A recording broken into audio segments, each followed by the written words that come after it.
for purposes of not introducing estate tax, I'll just discuss on the basics of succession. Now, there are several modes on how we acquire ownership.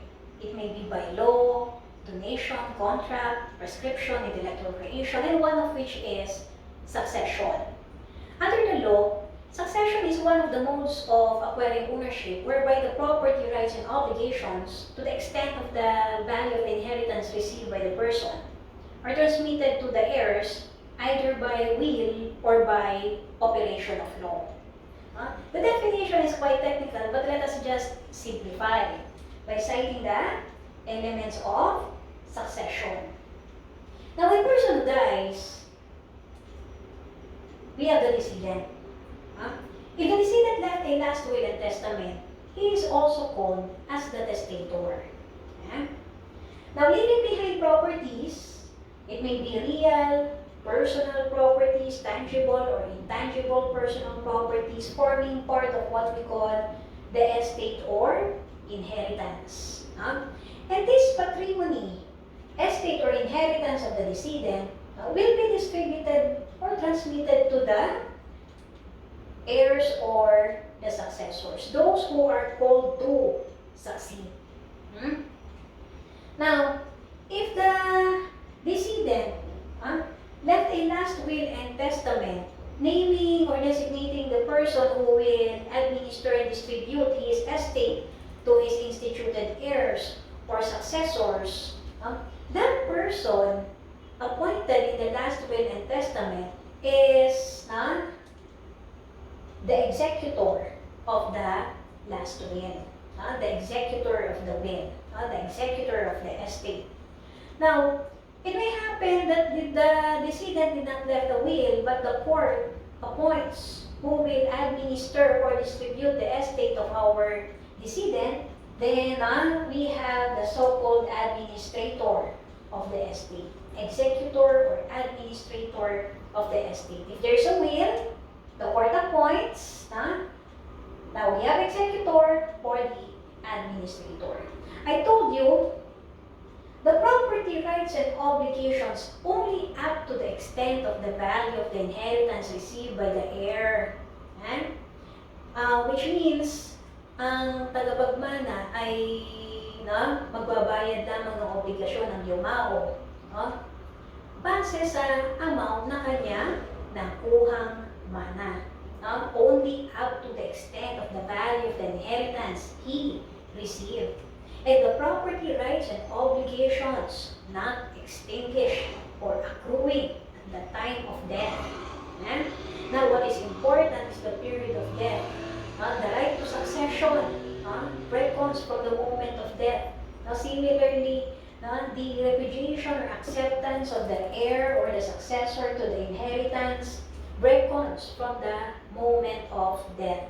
I would like to stress that the law that will apply in case of successional rights will be the law at the time of death of our decedent, national law of the decedent at the time of his death. That is why death is material for succession. And estate tax will only be imposed if there is transmission of properties by succession. Okay. Now, if the right is purely personal, say, as a rule, rights are transmissible except when the law provides, when it is stipulated in the contract, or the nature of the right is purely personal.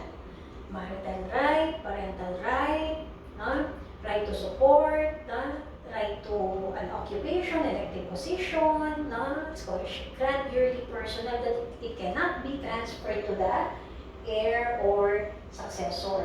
Another point, it may happen that we have the testator leaving a will, and in his last will and testament, he either bequeath or devise. He has granted specific gift of specific personal property or gift of specific real property. If it is a gift of specific personal property, we call that gift as legacy. And the recipient or beneficiary, dito siya, as a legatee. Legacy, legatee for the recipient. If it is a gift of specific real property, we have now for the gift, device. S-class. D-E, victory, V-I-S-E, device. And the recipient or beneficiary, the devicee. The presence of devicee or legatee is only possible if the testator left a will. Now, and if there is a last will and testament, it is not automatic that the distribution of the estate will be by the provision of the last will and testament, because there is a need for that last will and testament to undergo allowance. And you need to file, if you are an instituted heir, you need to file a petition for the allowance of the will. We call that proceedings as probate proceedings, and it is quite costly. It is not automatic, and that now you will apply the provisions of the last will and testament, because that should still be approved by the probate court. How do we distinguish an heir, instituted heir, from that of a devicee or legacy? Devicee or legatee. Very simple. If you're an instituted heir, you do not know yet what would be the specific property or properties that will be given to you. As far as you're concerned, you are given an adequate portion of the estate, but not necessarily specific property, unless you are instituted heir and at the same time designated as a devicee or legatee. And unlike if you are a devicee or legatee, at the onset, si devicee, specific house and lot in Sampaloc, Manila, yun ang address to make it specific, real property. You know at the onset that upon demise of the testator, you will receive that gift of specific real property. Same with a legatee. You know at the onset, but if you're an instituted heir, you do not know yet what would be the specific properties that will be given to you. What might be given to you is cash instead of properties. Okay. Now, kinds of succession. We have three kinds of succession, which may either be testamentary succession if there is a last will and testament, or intestate or legal succession. Now, very simple. If the decedent, testator, left a last will and testament, then that will be testamentary succession. But as I told you, it is not automatic, because the last will and testament should be approved by the probate court. You need to file a petition for the allowance of the last will and testament. Now, at any rate, in our jurisdiction, we have two valid forms of last will and testament. It may be a notarial will or a holographic will. As the term itself suggests for notarial will, you need to go to a notary public and ask the lawyer to execute. Then you will take it under oath, sign in the presence of the notary public, and you will have your three or more credible witnesses signing in the presence of one another. And you need to comply with the stringent or stricter requirements for the formality. Because the failure to do so might cause the disallowance or denial of the last will and testament when it will be presented in the probate court. Yun na naman for notarial. Aside from that, a notarial will is more expensive because the lawyer or the notary public will charge based on the value of the properties stated or declared in the last will and testament. That will be more expensive. If you do not have any budget, you have another option, and that is to execute a holographic will. And just sit down, have a yellow paper. What is required for a holographic will is that it must be entirely written, dated, and signed by the testator. You have two options. Now, if the decedent did not left a will, would his properties be transferred to the heirs? Yes. How? By operation of law. And that is intestate or legal succession. Okay? Now, it is by provision of law. Now, it may happen that we have a combination of testamentary and intestate, and this is mixed succession. I'll give you an example. Say, today, the testator, at his reaching 40 years of age, thinking that he might die of COVID-19, he already executed a last will and testament. He made an inventory of his properties, and then in his last will and testament, he executed, even through a holographic will. Subsequently, he was able to survive this pandemic, and he acquired more properties. But he no longer executed a last will, he no longer executed a last will and testament or even a codicil for the subsequently acquired properties. And then he died at the age of 50. Question. What will govern the disposition or distribution of his estate? It will be combination. If the will is valid, granting the will is valid, testamentary. Plus, with respect to these after acquired properties, intestate or legal succession. And we call that as mixed succession. But you know what, class? There are authorities and commentators saying that there is another form or kind of succession we call as the compulsory succession. And let me discuss the kinds of heirs or successors. Heirs or successors may either be compulsory heirs, intestate heirs, or voluntary heirs. Let me enumerate first the compulsory heirs. And why is it that they are called as compulsory? Number one, legitimate children and their legitimate descendants. Two, legitimate parents and legitimate descendants in default of number one. Number three, surviving spouse. Number four, illegitimate children and their descendants, whether legitimate or illegitimate. The nearest in degree exclude the further ones. But there is a possibility for right of representation in case of predeceased, incapacity, or disinheritance. What do we mean by compulsory heirs? Okay. The presence of number one exclude number two, which makes number one primary compulsory heirs. And number one is primary, priority, legitimate children and their legitimate descendants. There's this saying that love descends. Love descends. That the love of the parents, the mother to the children, is different from the love of the children to the parents. Number one is primary. 1/2 yan class, 1/2. Then, number two, will only inherit in the absence of number one, making number two a secondary compulsory heir.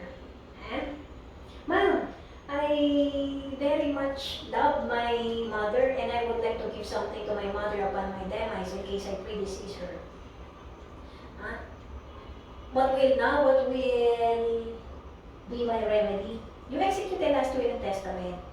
Because now there is this free portion that you can give to your mother. But with respect to what we call the legitim, now your mother no longer has a legitim that is protected by law. Because your legitimate parents and legitimate descendants are excluded by number one. 3 and 4, even in the absence or presence of 1 and 2, 3 and 4 will have a legitim, a share. And that makes 3 and 4 concurring. Primary, secondary, concurring. Compulsory heirs. What do we mean by compulsory succession? Regardless of whether the disposition or distribution of the estate is by testamentary or intestate, there is this what we call compulsory heirs whose legitim, yung kanilang share, that is protected by law, cannot be diminished, reduced, It cannot be impaired unless there is a valid ground. And that must be clearly stated in a last will and testament, and the ground provided for in the law. Articles 919, 920, and 921 of the New Civil Code. And it must be certain and true. For what? This inheritance. But as a rule, their legitimate cannot be impaired. Even if there is a last will and testament, priority pa rin ang ating compulsory heirs.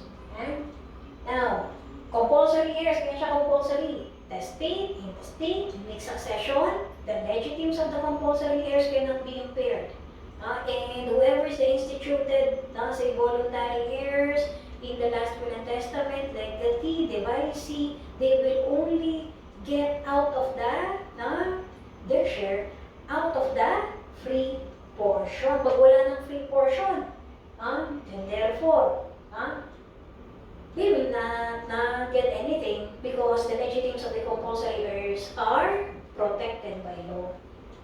In the absence of a last will and testament, we have the legal or intestate heirs. Number one, legitimate children or descendants. 2, legitimate parents or descendants. 3, legitimate children or descendants. 4, surviving spouse. You will notice the rank 1 to 4 coincides with our compulsory heirs, that even if it is intestate succession, compulsory heirs are protected of their legitimate. 5, brothers and sisters, nephews and nieces. 6, other collateral relatives within the 5th degree. And last, if none, the decedent does not have any family or relatives, we have the estate through escheat proceedings. And that is through escheat proceedings. Okay, let us illustrate. There's no need for you to memorize. This is just an introductory to estate tax. And at least you had an idea of succession. Now, say that we have Mantolites. Mantolites, leaving behind 50 million worth of distributable estate. Distributable na to class. Gross estate includes the conjugal community properties, 100% yun. Plus, exclusive paraphernal properties.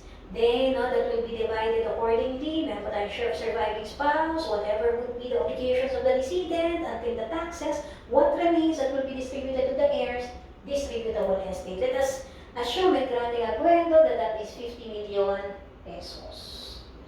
Leaving behind, his mother, Miranda. Surviving spouse, the widow, Perla. Legitimate children, daughter and son, Maria and Pedro, respectively. During the time that Mantolites worked in Saudi Arabia as engineer, he met Mercedes. And because of their extramarital affair, we have the illegitimate children in the name of Abdul and Shala. Two legitimate children. Distribute the estate. Okay, how do we distribute? Remember, the presence of the legitimate children excludes the legitimate parents.